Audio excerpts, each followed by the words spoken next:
Hi, little Maxwell Rain. The Little Prince continued. So I lived all alone, without anyone. Start that over.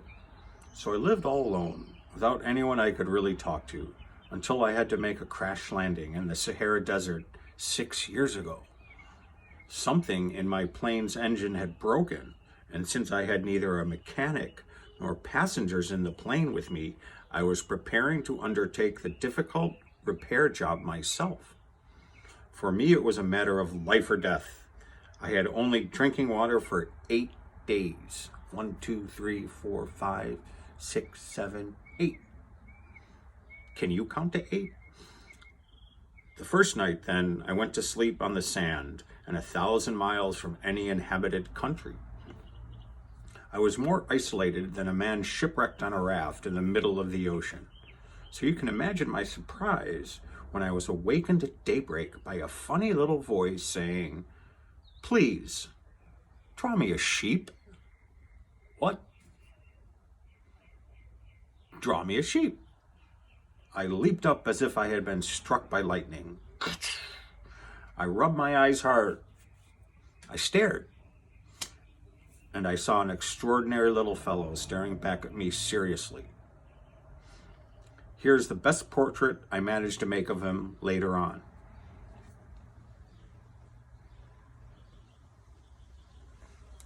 Doesn't look very serious to me. But of course, my drawing is much less attractive than my model. This is not my fault. My career as a painter was discouraged at the age of 6 by the grown-ups. I had never learned to draw anything except boa constrictors, outside and inside. So I stared wide-eyed at this apparition. An apparition is like a ghost. Don't forget that I was 1,000 miles from any inhabited country. Yet this little fellow seemed to be neither lost nor dying of exhaustion, hunger, or thirst. Nor did he seem scared to death. There was nothing in his appearance that suggested a child lost in the middle of the desert 1,000 miles from any inhabited territory. When I finally managed to speak, I asked him, "But what are you doing here?" And then he repeated, very slowly and very seriously, "Please, draw me a sheep."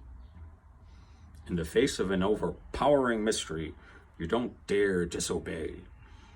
Absurd as it seemed, 1,000 miles from all inhabited regions and in danger of death, I took out a scrap of paper and a pen out of my pocket.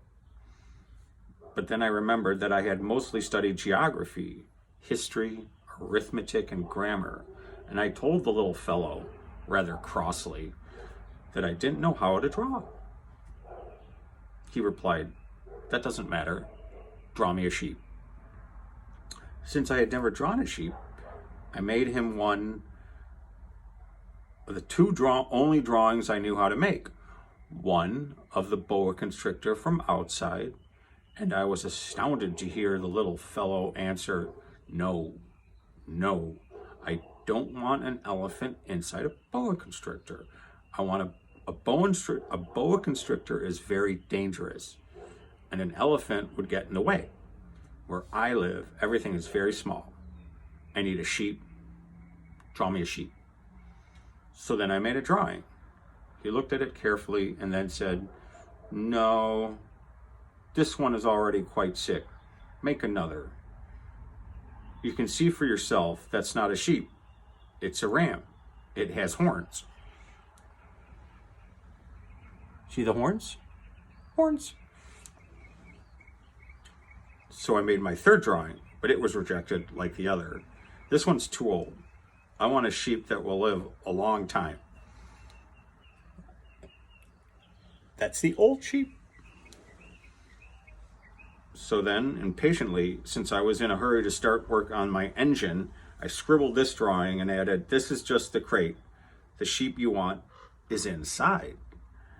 But I was amazed to see my young critic's face light up.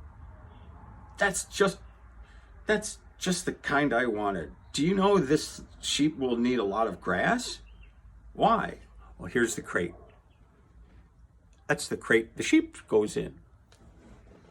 Because where I live, everything is very small.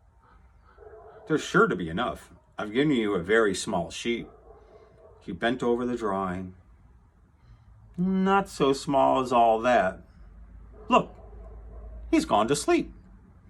And that's how I made the acquaintance of the Little Prince. It took me a long time to understand where he came from. The Little Prince, who asked me so many questions, never seemed to hear the ones I asked him. There was things he said quite at random that, bit by bit, explained everything. For instance, when he first caught sight of my airplane, I won't draw my airplane. That would be that would be much too complicated for me. He asked, "What's that thing over there?" "It's not a thing. It flies. It's an airplane. My airplane." And I was proud to tell him I could fly. Then he exclaimed, "What? You fell out of the sky?" "Yes," I said modestly. "Huh, that's funny." And the Little Prince broke out into a lovely peal of laughter, which annoyed me a good deal.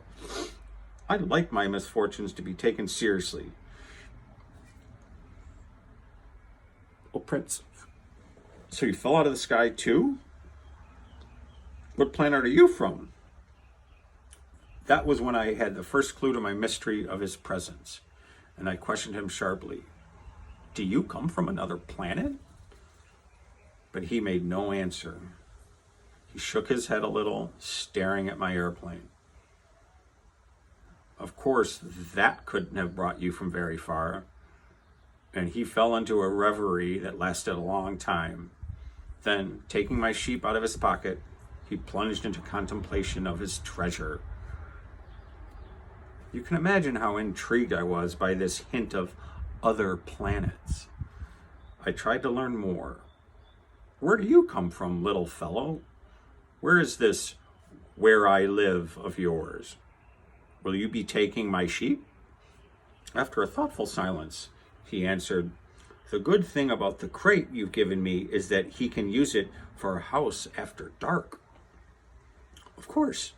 And if you're good, I'll give you a rope to tie him up during the day, and a stake to tie him to." This proposition seemed to shock the Little Prince. Tie him up? What a funny idea. But if you don't tie him up, he'll wander off somewhere and get lost. My friend burst out laughing. Where could he go? Anywhere, straight ahead. Then the Little Prince remarked quite seriously, "Even if he did, everything's so small where I live." And he added, perhaps a little sadly, "Straight ahead. You can't go very far." That was how I learned a second very important thing, which was that the planet he came from was hardly bigger than a house. That couldn't surprise me much. I knew very well that except for huge planets like Earth, Jupiter, Mars, and Venus, which have been given names, there are hundreds of others. There are sometimes so small it's very difficult to see them through a telescope. When an astronomer discovers one of them, he gives it a number instead of a name. For instance, he would call it Asteroid 325. Here's an astronomer looking into a telescope. He's got a funny hat on, doesn't he? I have serious reasons to believe that the planet the Little Prince came from was asteroid B612. This asteroid has been sighted only once by his telescope in 1909 by a Turkish astronomer who had then made a formal demonstration of his discovery at an international astronomical congress. But no one had believed him on account of the way he dressed. Grown-ups are like that. See, he's dressed funny, they think. But he's really smart. But he's Turkish, so they think he's stupid because he wears a funny hat. Fortunately for the reputation of asteroid B612, a Turkish dictator ordered his people, on pain of death, to wear European clothes. The astronomer repeated his demonstration in 1920 wearing a very elegant suit, and this time everyone believed him. if I've told you these details about asteroid B612 and I've given you its number, it is an account of grown-ups. Grown-ups like numbers. When you tell them about a new friend, they never ask questions about what really matters. They never ask, what does his voice sound like? What games does he like best? Does he collect butterflies? They ask, how old is he? How many brothers does he have? How much does he weigh? How much money does his father make? Only then do you think they know him. If you tell grown-ups, I saw a beautiful red brick house with geraniums at the windows and doves on the roof, they won't be able to imagine such a house. You have to tell them, I saw a house worth 100,000 francs. Then they will exclaim, what a pretty house. See, this was the Turkish astronomer in his outfit when they didn't understand him, or they didn't believe him because of his outfit. And then he's wearing a suit, and so they believe him. And here's the little prince on asteroid B612.